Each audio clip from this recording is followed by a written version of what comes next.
the baby boomers, you have heard about the baby boomers. Well, the baby boomers are retiring within these 10 years.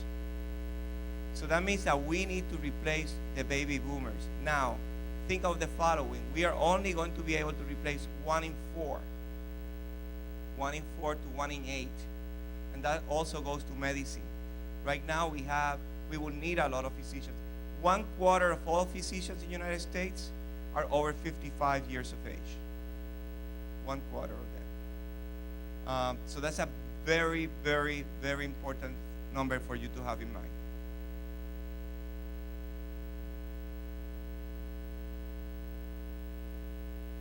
Yes, sir.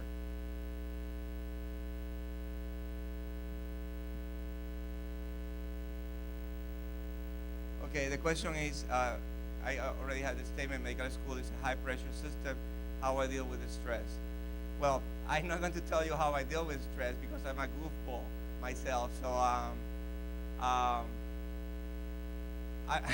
I'm pretty sure there's books that have better directions how I did it. So I'm not going to even suggest that you do anything that I did. I'm surprised that I was never arrested, but that's another story. That I think that you have to know yourself, and I have good friends, and we were able.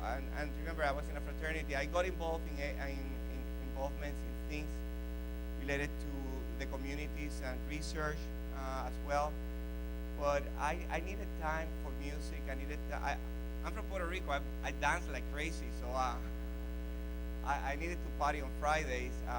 College is party days. It's Thursday for me, and then in medical school it was Fridays. But I knew that the time for the exams, I had 2 weeks of being a good Catholic. So.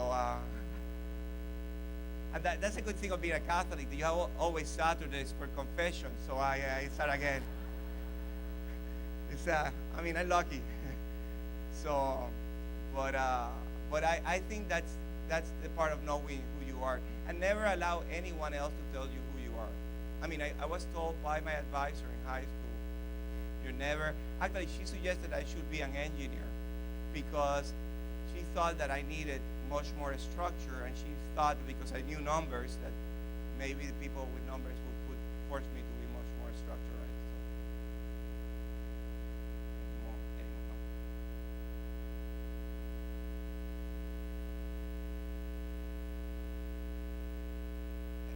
Excellent question. And the question is the vision of global health and the U.S. responsibility. We live in a globalized world, period. We cannot even bring time back. As a matter of fact, from the creation of mankind, we actually have been moving into the globalization, started with communications and so on and so forth. The internet amplified that process. And in poor countries, now they know what we have, and they want that as well. And even the social issues have changed dramatically in other countries. And now we know what Japan has, and we move now mimicking other countries as well. Health, there's 2 aspects of health. We are only going to be as healthy and as strong as a nation as the weakest neighbor that we have. It's like like a chain. The chain is only as strong as the weakest link. Same thing happens. In the hemisphere, we're only going to be as healthy as how healthy a country is going to be with emerging diseases, because if they have it, we're going to have it. The same thing happens. Something happens in Africa, we're also going to have it. So we have to be helping everybody. Now, and you have seen a lot of money being put right now for malaria, TB, HIV/AIDS, emerging diseases that people don't even talk.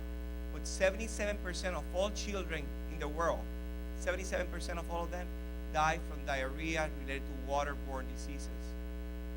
So, and vaccines and water, clean water, is what has made us to live now. The average life expectancy in the United States, 77 to 78 years of age. For women in the audience, if you hit 60 years of age and you're healthy, you're probably going to live to 100 years. For men, if you're healthy at 60 years of age, still you're going to die when you're 77. But the other aspect to that question is we have right now know that HIV, the way that we're working in Africa, and is actually there's some best practices there that we have to bring it back here. So that's a very good question. One last question. Pardon me?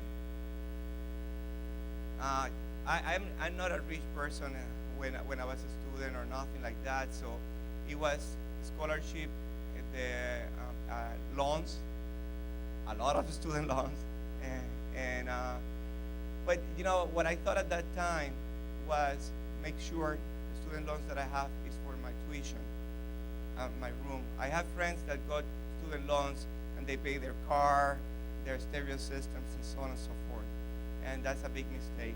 I'm telling you, I had to finance that with the banks. And it took me a long time to pay them. So, you know, that's why.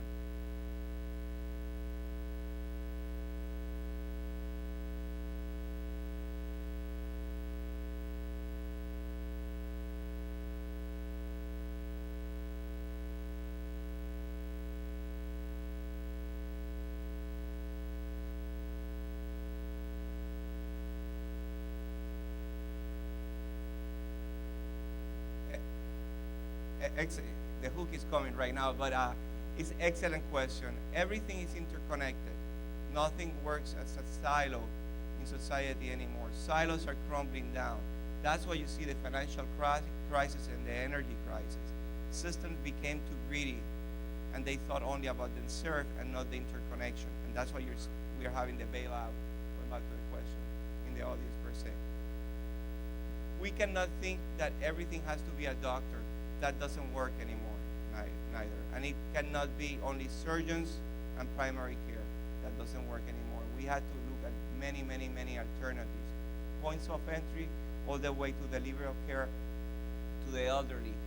If you look at the curve of our population, fastest growing segment of our population, the elderly. When you look at in 2042, minorities are going to be majorities in the country. And when you look at the numbers, Asian Americans are the fastest growing in the United States percentage-wise. Number, the Latinos. But we don't, going to your point and to a specific part of a specific example to finalize is, look at the nursing homes. Nursing homes. We are moving into nursing homes that are elderly, okay? Asians and Latinos historically never send their elders to nursing homes. So nursing home systems are not ready to get this bulk of people. Now the culture is changing because now they are being sent. I mean, when my grandfather was going to be sent to a nursing home, then the cousins we were fighting, no, who's going to keep it in the apartment? We want to bring it to an apartment. Joshua is 13, Christian is 12. They already signed me for a nursing home. So things change. The point is, we have to adapt to our culture and our society. Medicine cannot be just the classical medicine, naturopath, natural science, the entire notion of balance, bioequivalence, genetics. There's so many things happening, and that's a beautiful question because that shows that you're thinking from the macro perspective as well as that you're going to be working in the micro.